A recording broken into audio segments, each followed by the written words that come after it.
Hello guys, Om Shanti.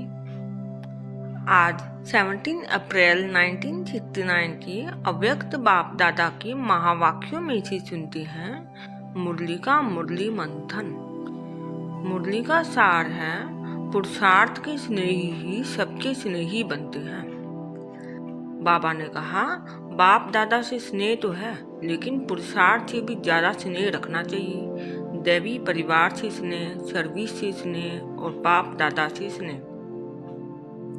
फिर बाबा ने कहा, पुरुषार्थ से हरेक का कितना स्नेह है वो हरेक को चेक करना है। फिर बाबा ने कहा, जब तक पुरुषार्थ से स्नेह नहीं तब तक दैवी परिवार का स्नेह नहीं ले सकते, इसलिए अब पुरुषार्थ से भी स्नेह रखना है। बाबा ने कहा, अव्यक्त रूप से स्नेह को लेना है। अव्यक्त स्नेह का पाठ कहाँ तक पढ़ा है?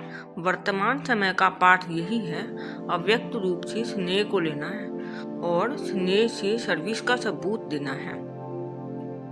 फिर बाबा ने कहा, अब तो अव्यक्त स्नेह ही मुख्य है। अव्यक्त स्नेह ही याद की यात्रा को बल देता है। अव्यक्त स्नेह ही अव्यक्त स्थिति बनाने में मदद करता है। फिर बाबा ने कहा, अगर पुरुषार्थ से स्नेह कम है इसलिए परिस्थितियों को देख परेशान हो जाते हैं, परिस्थितियों का आधार ले स्थिति को बनाते हैं। बाबा ने कहा, तो आपकी स्वस्थिति की पावर होनी चाहिए जिससे परिस्थितियां बदलती हैं। परिस्थिति में आने से कमजोरी में आ जाते हैं और स्वस्थिति में आने से शक्ति आती है। स्वस्थिति की इतनी शक्ति है कि जो कोई भी परिस्थिति को परिवर्तन कर देती है।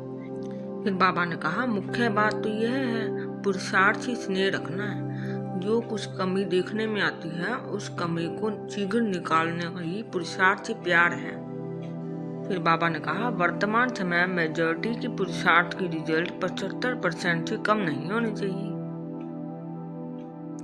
फिर बाबा ने कहा, जो कोई भी समस्या हो, कोई संबंधों का, अपने शरीर का बंधन हो, इन शरीर से संपूर्ण बनना है। फिर बाबा ने कहा, अभी तो समय नजदीक पहुंच गया है जिसमें अगर पुरुषार्थ ढीला रहा तो ये पुरुषार्थ का समय हाथ से खो देंगे।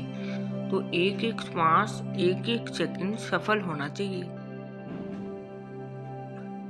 फिर लास्ट में बाबा ने कहा, अगर कुछ भी अलबेलापन रहा तो पुरुषार्थ के सौभाग्य का समय भी हाथ से चला जाएगा। इसलिए पुरुषार्थ से स्नेह रखो और आगे बढ़ते चलो। ओम शांति।